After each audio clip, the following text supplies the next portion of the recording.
Alrighty, so recently I've been doing a bit of a mini-series, which might become a long-running series, where I run a bunch of bosses and I track the data to see is it profitable and is it worth it. This started pretty simply, me just running the things that I had around, and from there it's slowly been escalating, since I kind of always wanted to one-up myself. But after this, I'm not sure I'll be one-upping myself anytime soon, because this time, I decided to spend around 90 exalts to run 25 feared sets, and in doing so, I was doing UElder and U Cortex, so I'm killing double Uber bosses to kill the feared. Needless to say, I'm probably not going to be topping this for quite a while. And the results have been very, very interesting. So to start off, I have to give a bit of a disclaimer. Not everyone is going to want to run things using my setup, but I'm going to break this down into sections. The first of which is where I go over my methodology and how I was running these boss fights, how I was rolling my invitations, and of course, what I was doing on the bosses. So to start off with, I had wanted to go even bigger, and I wanted to do 25 flawless Chayulas. But the problem with this is I felt it would skew the data. After all, it adds another 75x of cost, which is a pretty staggering amount to say the least. And if I didn't end up profiting, it would be very difficult to separate that from the profits that I made from a feared without having to keep everything in separate tabs rather than just shoving it all into one dump tab and calling it good. So if that's something that people really want to see, I might do some flawless Chayula in the future, but for now, I was just running regular Chayula. I was also running Atziri, and I found out that Cast on Crit Forbidden Right can't really die to Atziri. I can just tank her Flame Blasts. As it turns out, yes, she penetrates resistances, but I have so much resist and so much reduced fire damage taken that it didn't really matter. So that's 2 of the bosses down from the feared. Next up, I was also running the U Cortex, and this was the most dangerous boss. At one point I used 3 portals on a single U Cortex when the bosses had Onslaught, a defensive mod that I completely forget, and increased area of effect. The degens on the floor and the less action speed just combined to freeze me in place enough that I got killed a couple times. Remember, you aren't going to be able to pick the mods on your U Cortex, so unless your build is very heavily invested and you're absolutely comfortable with it, I'd suggest running regular, as Cortex wasn't a huge percentage of my profits either way. I did get some Bottled Faiths, but that'll drop from either, and I didn't get any spectacular synth items. Most of the synth items that I got were more of curiosities, and while a couple were worth some exalts, I don't think they would have been worth that much less had you dropped them from a regular Cortex and they had a bit lower item level. On the other hand, UElder was not that much more dangerous than regular UElder. Sure, there's the Shaper Bullet Hell phase, but that wouldn't kill me anyway. And the LMP balls could kill me eventually, but not if I was taking 1 or 2 while trying to dodge them. The only thing that ever killed me was the Shaper Slam. UElder's Shaper Slam can be very deadly, especially if it crits, and especially if you're not full health. And I made the mistake in one of my early attempts to just eat one. And I must have blocked it or it min-rolled or something. It didn't really take off that much health. It took off maybe a quarter. So I thought, oh, well that's not too big of a deal. And I treated it a lot more laissez-faire than I should have, which led to a couple deaths. But I never felt like I was in danger of bricking the run. Out of the 25 UElders, I got 1 Sublime Vision and 11 Watcher's Eyes. This is probably better than average luck, and it accounts for a significant portion of my profits, so do keep that in mind when I get to profitability later.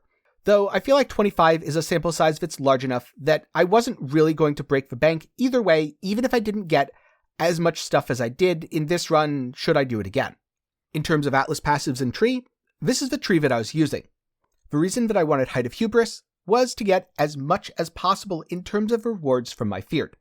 That's also why I was taking Captivated Interest, and of course I was taking not only the increased quant from items found in the Maven's Crucible, but the increased effective modifiers on your non-unique maps. The Maven's Invitation is a non-unique map. And then of course I had Memento Mori to do the U Cortex, and Cosmic Wounds to do the UElder. If you're not comfortable doing these, but you are comfortable with a feared, you can drop them. I got decent profits, but again, that was decent profits on a build for which it didn't really matter and I was never in any danger of failing. If your build's weaker, you're probably still going to get the Watcher's Eyes from regular UElder. As far as I know, the drop chance is the same. You'll lose out on a 20x Sublime Vision, Well, 18, but let's be honest, who's counting those last two? And in terms of the Uber Cortex, you're not really missing anything except for the chance at getting something potentially mirror tier incredibly, incredibly rarely. You could do 1,000 Uber Cortexes and never get that insane 3 implicit item. Or you could do just one and get 2 of them. So in total, I spent 2.6x on the Uber Atziri sets. I spent 34x on the UElder Sets. I spent 6x on the Chayula Stones, and I spent about 50x on the Cortexes. Add in 1 to 2x for the invitations and rolling the feared and corrupting the feared, as I wanted them to be at least 200% quant every time, and you're looking at 90 to 95 exalts for the total expenses. There is, of course, a lot less risk if you only run regular UElder and you also only run regular Cortex.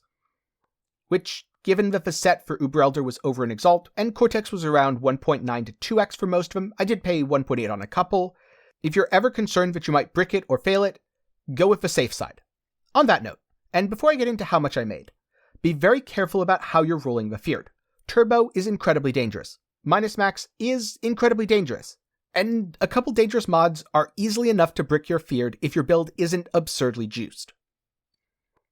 It's always better to roll a feared that's a little bit less rewarding, but your build can do 100% guaranteed with no failures.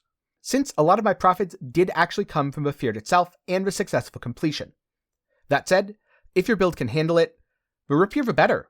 I was getting a lot of extra value from the fact that I was able to run feareds this good. Aim for 200 to 260% quant, with a couple hitting 300, although I'm going to be honest, some of those were scary. And I know I've rambled on a little bit so far, but I felt like it was important to lay the groundwork, because this isn't just some 20C map where, ultimately if you brick it, you've only thrown away 20 chaos. I mean, I spent 90 to 95 exalts on 25 feared sets. That's a very serious investment for really anyone, myself included.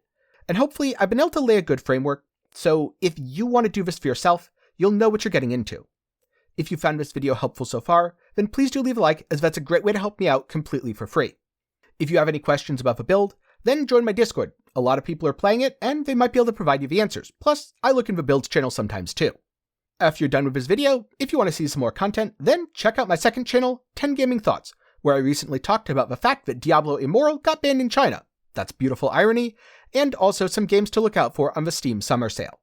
A special thanks to my patrons and YouTube channel members for the continued support.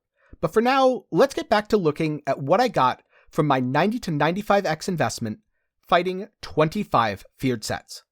I'm going to break this down into 2 sections. The first is the big stuff, the things that'll easily sell. And the second is the small stuff, things that probably won't sell or are a pain to do so.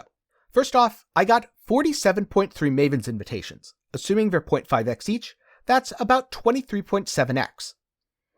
I also got 14 Chayula's Flawless Breachstones, which at 3x each is 42x. I got 4 Bottled Faiths, which are 3x each, or 12x. 1 was from the feared, and 3 were from the Uber Cortex. I got 5 item level 85 Watcher's Eyes at 1.1x each for 5.5x. These all dropped from the feared. And then I got 11 item level 87 Watcher's Eyes at 4.9x each from the UElder. This is about 54x. And I do feel like I got a little bit lucky here. I got 1 Sublime Vision, which, when unidentified, sells for about 18x. 22 Blessings of Chayula. Let's just say 5 to an x, so 4.4x. And 21 Skins of a Loyal. For the most part, these are worth about 1 Divine each, which is about 1 Exalt. But there was a blue, blue, blue, green, green, green, which is almost perfect colors for cast on Crit Forbidden Right. That one's 4 or 5x. And there are a couple of non-ideal colors that might sell for 1x each. Let's just say 5x total there. I also got some assorted boss maps, including some Conqueror maps, worth about 200 chaos, 2 raw exalts, a faceted fossil, a nurse, a scout, a saint's treasure, 2 hook, 1 gulf, 38 orbs of unmaking, 3 orbs of dominance, and 6 orbs of conflict. Around 11.5x total. In terms of sets and fragments, I got back quite a few Elder Sets, worth about 7.5x, including 4 knowledge, 7 shape, 8 terror, and 4 emptiness. And then I also got an Awakened Swift Affliction worth about 30c, and Awakened Weapon Elemental damage worth around 1.2x. So let's add in another 1.4x. I did also get an Awakened Added Fire, but I don't think that's worth selling. So what about the stuff that isn't quite so obvious and easy to sell? This is, overall, a minority of the total value. I've already talked about 184x returns, which, if you think about it, means I roughly doubled my money. And that's a handy profit. But you know what? 100x profit sounds a lot nicer. So let's go into some of the harder to sell things, and look at what those are. To start off with, a few things that weren't worth very much at all, but are kind of neat curiosities. I got 8 Chayula jewels, including 2 green dream, 4 blue dream, and 2 red dream. These aren't worth anything really.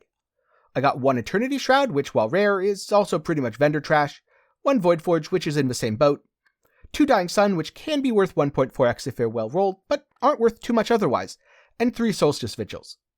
I also got a 13 to 15% increased strength belt. Strength stacking is pretty popular, so that should go for about an X. A +2 to minimum frenzy charge shield, with +1 to all fire spell gems. Since RF is pretty popular right now, I could see this going for an X. And a flammability ring that's worth probably 2x before I crafted a bunch of stuff on it, and now is worth significantly more. I have a crafting problem, but that's probably something for another video. I also found a shield with socketed gems have 20% increased reservation efficiency. This was a little bit harder to price check, but it seemed like it was worth 1 to 2x. 2x if we're being generous, otherwise 1. As a small fun footnote, I also did gamble that blue blue blue green green green skin of a loyal into a skin of a lord's. I was risking 5x, but it's a 15x minimum payout if I hit a decent keystone. I hit Zealot's Oath, so we got another plus 10x, though I won't count that in the total. So all in all, I got back 190 to 195x. In other words, my total profit from running 25 sets of Afeared was around 100 exalts. But something to keep in mind. Most of the stuff that I mentioned first, the big things and the boss drops, something like the Bottled Faiths, Maven Invitations, and Watcher's Eyes, those will all sell very quickly and most likely in bulk. I don't have to put very much effort into selling those. On the other hand, things like all the synth bases, Dying Sun, Chayula jewels, even if they do sell, will take a long time and be kind of a pain. So at the end of the day, a lot of that small stuff probably isn't worth selling right now. I'll just stick it in a stash tab and ultimately sell the entire stash tab to someone on TFT. That way, I won't have to deal with it, they'll make a profit, and everyone will be happy in the end. Of course, one other very important thing to note about this isn't just the fact that I got 100x in profit from the Feared. Or if we're assuming I'm not going to be as lucky next time and not get 11 Watcher's Eyes from UElder, maybe I got 75x from the Feared. Who knows, I might have to do a set of 100 in the future, just to see if a profitability holds up. For now though, it took 7.5 hours to run. I ended up timing it, and it was 17 to 18 minutes per set. Afterwards, it took me about 10 minutes to sort through and price check the most expensive items. A lot of the synthesis junk that I'd picked up took a significant amount of time longer, but to be completely honest, I wouldn't have price checked any of that if I wasn't doing a video. I would have just stuck it all in a stash tab, all in a dump tab, and waited for people to message me. If I got spammed, maybe I would price check the one item that's the odd thing out. Everything else, if it sells for 2.4x, cool. If it goes all the way down to 40C and doesn't sell, oh well, it gets vendored. At least I don't spend any time price checking it. But all told, 7.5 hours to run 25 Feared sets, and roughly 100x in profit, which means I made around 13.3 exalts per hour. Again, I do think I was a little bit luckier than average, but 10x per hour does not seem unreasonable for farming the Feared, which actually makes it the most profitable bossing strategy that I've found so far. Bossing in Path of Exile does kind of feel very hit or miss at the moment. It feels like either you win big, or you don't really profit all that much. But in this case, there were so many big wins that it absolutely felt worth it. I mean, 13.3x an hour is nothing to sneeze at. And it's certainly a lot better than I was getting from things like the Hidden, the Forgotten, and really any other bossing that I've done in recent history. But now I'm curious, have you done any Feared farming? And if so, if you've tracked your data over a large number of samples, let's say minimum 10, but the more you do the better, how much profit were you making? And were you doing them at super high quant, or was that a little bit too rippy for your build? I'd love to hear some of your results down in the comments below, along with your thoughts on whether or not you think the current bossing meta is healthy, or if you think right now it's a little bit unhealthy because due to the Uber bosses being a keystone, it really feels bad to farm the non-Uber version of a lot of fights. Either way, hoping to hear from you. And remember, sometimes it's worth risking 90x to make 100 in profit. A special thanks to my patrons and YouTube channel members. Your support helps keep me independent and allows me to turn down things like sketchy mobile game sponsorships. you can do so for as low as $1 a month over on Patreon. Or if you want to support me completely for free, then you can join the community by hopping into my Discord, link below. If you want more content, check out my second channel, 10 Gaming Thoughts. It's a place that I use to review games, ramble my way through video essays, and a lot more. Or of course, you can just click the suggested video in the card right now. I hope you learned something today, and maybe I'll see you again sometime soon.